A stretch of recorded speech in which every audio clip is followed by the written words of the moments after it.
and today we're going to be talking about one of my favorite subjects. That's soloing on the timbales. When I was younger and playing with lots and lots of Latin bands in New York, maybe twice a night they'd give me a big solo. And those were always in dance tunes like mambos and faster tunes. So I really enjoyed doing that. And as a result, I started studying the great timbale masters. And I would, get recordings and find timbale solos and transcribe them, make little playlists, do all those kinds of things to become a better soloist. Well, there's a book out called Language of the Masters by my friend Mike Spiro that has transcribed solos from all of the great masters. That's on timbales, congas, and bongos. And that montuno you just heard with the rhythm section playing is from that book. And that was from a Tito Puente solo. That wasn't Tito Puente's solo. That was all me. But you can see Tito Puente's solo and hear it if you get that book. So I highly recommend that. And we're going to be using some of those vamps or montunos today to play some soloing for you. So the first thing you need to know is that solo was in a 2-3 clave. So if you go back and look at some of my other videos, especially the clave cascara video, you'll see what that is, but we'll explain it really quick. So a 2-3 clave, we'll play the 2-3 sun clave, is this. 1, 1, 1, 1. So the whole way through that solo, I was feeling that clave and trying to play with it. And that's really important if you want to become a great soloist while you're playing Latin music. So let's keep that in mind throughout this whole video, and I'll probably talk about it some more. So one of the main things about becoming a great soloist is to develop a vocabulary. In other words, you need melodic content, rhythmic content, and great timing. So all those things take a lot of practice and a lot of time to build up. So today we're going to be talking about how to do that using my book, Advanced Coordination for Drum Set and Hand Percussion, rhythms in that book to create good solos. So let's talk about some components of a good solo. First of all, you have to have a rhythmic component. So that consists of playing rhythms in time, of course, but also playing them forward and then backwards, which is called retrograde. Also repetition, where you're repeating a figure, but maybe you're doing it on a different surface. You're doing it on a, with the cymbal or the cowbells or the drums. Those are all things you heard me do in that solo. The next thing is something we call hemiolas, which are over the bar line figures that sound like they're in a different meter. So in other words, you could play 3/4 within 4/4, just phrasing it in 3/4. And that's something that all the great timbale masters use to solo. The other thing are polyrhythms. So I'm playing, groups of 3 and 2, so triplets, sometimes 5s, all kinds of things like that. So the study of that is really important to becoming a great soloist. Also, you need to keep in mind that when you solo, you might want to start a little simpler and keep some space. Silence is golden in solos, and just build up the momentum over, that 1 minute you might have to play a solo. Don't just play everything you know in the first 2 bars, then it gets boring. So some space and get more and more exciting and more intense as you go. Now, there's also a melodic content, especially on the timbales when you solo. Luckily, we have the cowbells, which are very melodic. These particular bells sound like this.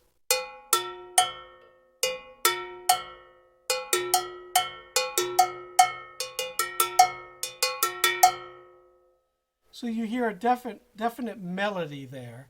So you can use that to solo. And as you play that, you could mimic on the drums. So let me show you a little example of that.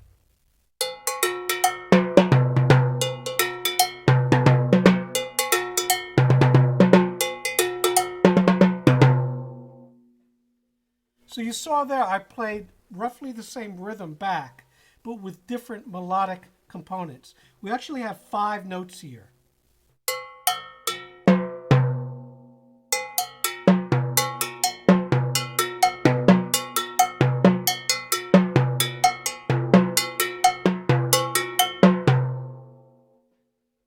5 notes is actually a lot to work with. So you can do all kinds of really interesting things like that with the melodic component of your setup. So I highly recommend doing that. The other thing here I have is a cymbal, and this is the cymbal that we talked about in my first timbale video. It's a Sabian El Sabor. I'm not sure these are made anymore, but any cymbal will do with a big bell. And you can do all kinds of things with the cymbal, like you saw me in the video choking it. So again, you could choke the cymbal and mimic that.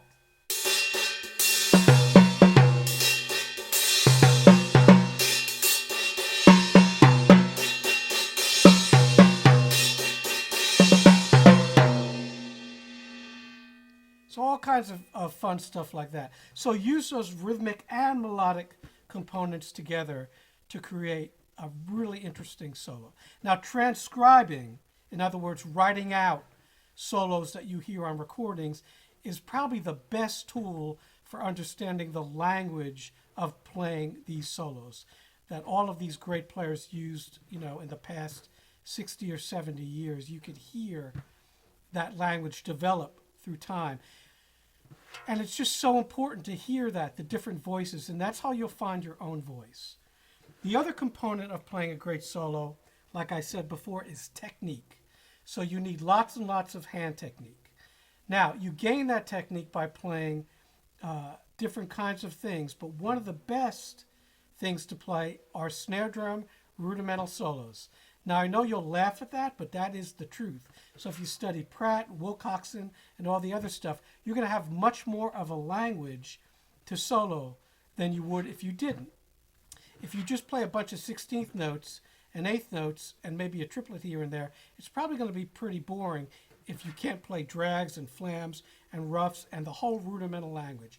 And again, in that first solo that I played, that video that you just watched, you saw me use all of those things: drags, roughs, flams, and rolls.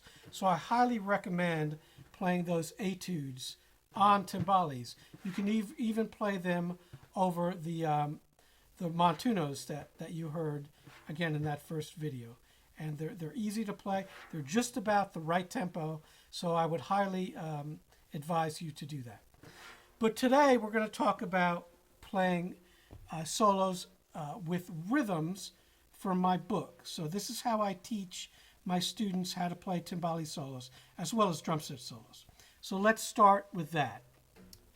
So the first page that we're going to work on in my book is page 180, and those are mixed quarters and eighths.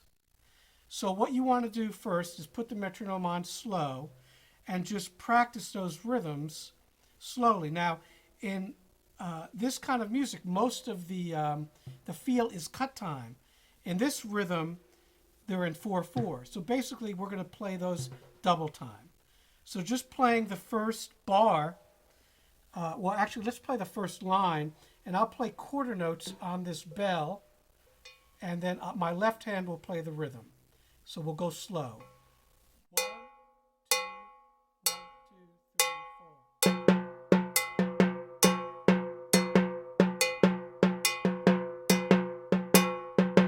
4. Okay, and actually I was playing half notes with my right hand because we're in cut.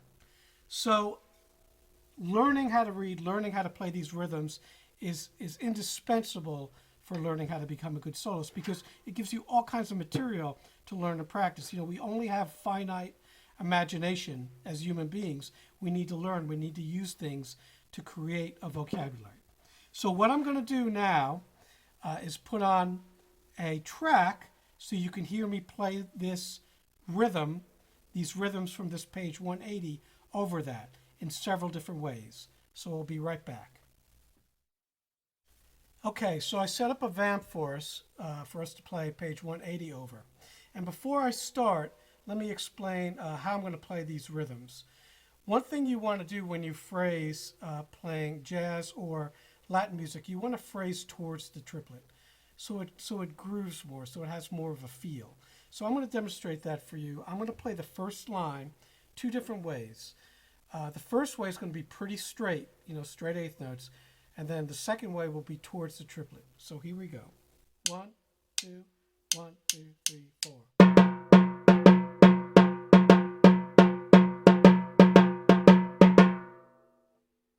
Now towards the triplet. 1, 2, 1, 2, 3, 4.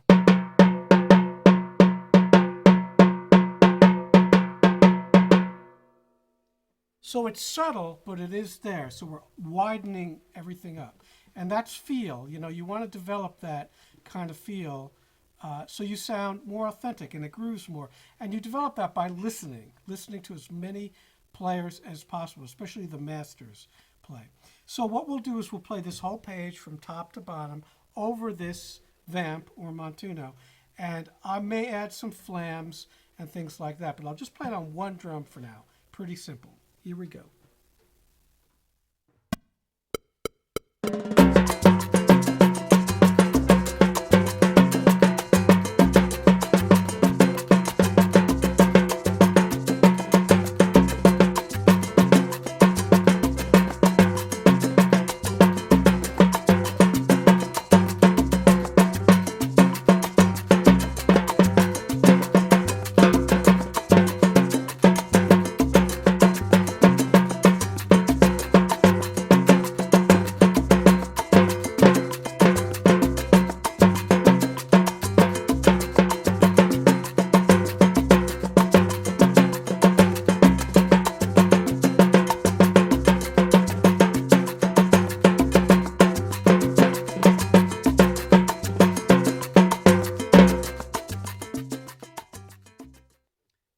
Okay, so that's just on this one drum, this top drum. Now, let's do the same thing on one drum, but add some drags and roughs and a little more phrasing, especially with rim shots, okay? Let's try it one more time.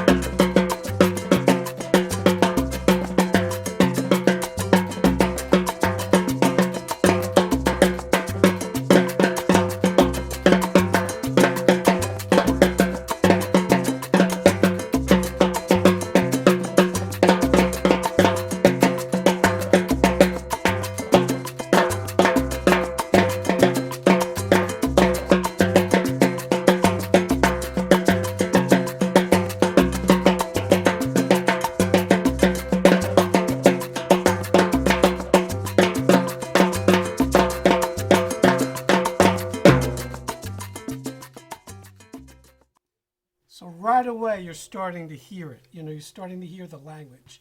So when I open things up a little more, I play more rim shots, more flams, more drags. You get it, okay? Now let's do the same thing, and I'll play it on two drums. Again, this is totally improvised, so, you know, it doesn't matter what drum you play. It doesn't matter where you play the flams. It doesn't matter where you play the rim shots. You can add rolls and anything. The whole idea is to have material so you can work on your technique and your phrasing.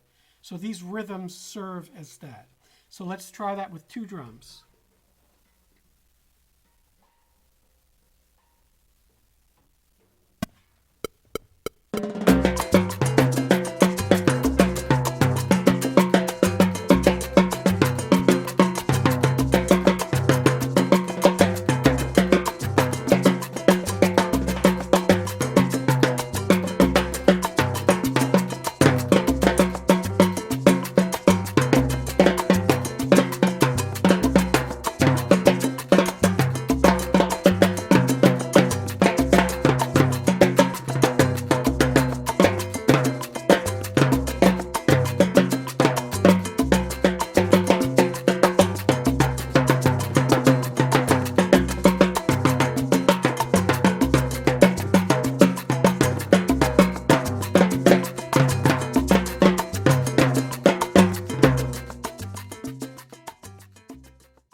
All right, so there you go. You got a solo, okay?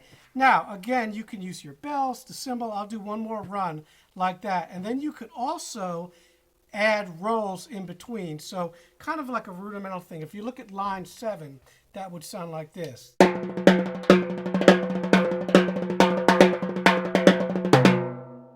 right, triplets.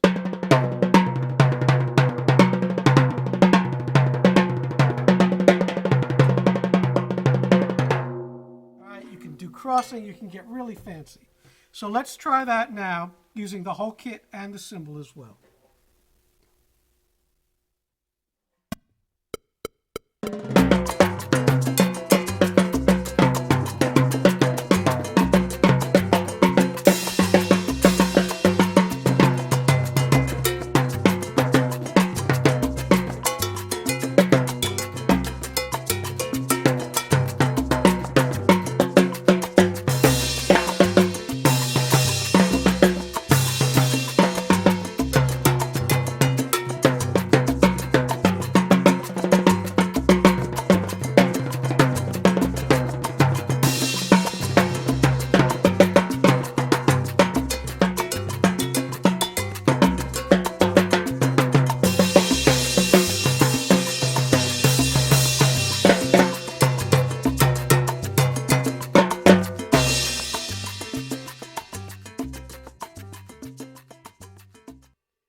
So you see in, I guess that was 4 simple steps, how you go from just playing straight rhythms to a real solo.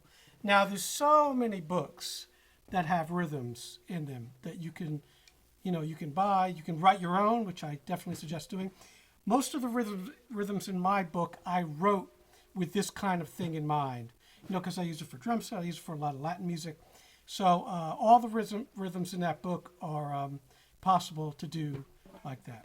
So we'll come back in a second and I'll show you how to interpret 16th notes like this. Okay, so I queued up another montuno for us to play over. And this time we're doing it with page 9. Now page 9, as you see up on your screen, uses 16th notes. So there's many, many books that have 16th note kind of rhythms. And I want to show you how to use these. This will work in half time. In other words, each bar of the rhythms you see on this page will equal 2 bars of the montuno. So we're actually moving like this. So 1, 2, 3, 4. Where the montuno is moving 1, 2, 3, 4, 1, 2, 3, 4. The montuno is moving in cut time. All right? So what I'll do is, you already saw me play the different versions of this. So I'll play as much as I can until the montuno runs out, which should get me through almost all of the page. But you'll hear how these 16th note rhythms work. Now, one thing that is better about them is there's more space. So where the 8th note rhythms are just kind of constantly going, there's more space in these, which is really something tricky that you need to practice quite a bit, is leaving space and coming back in time. All right, so let's try this.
And we ran out of montuno, okay?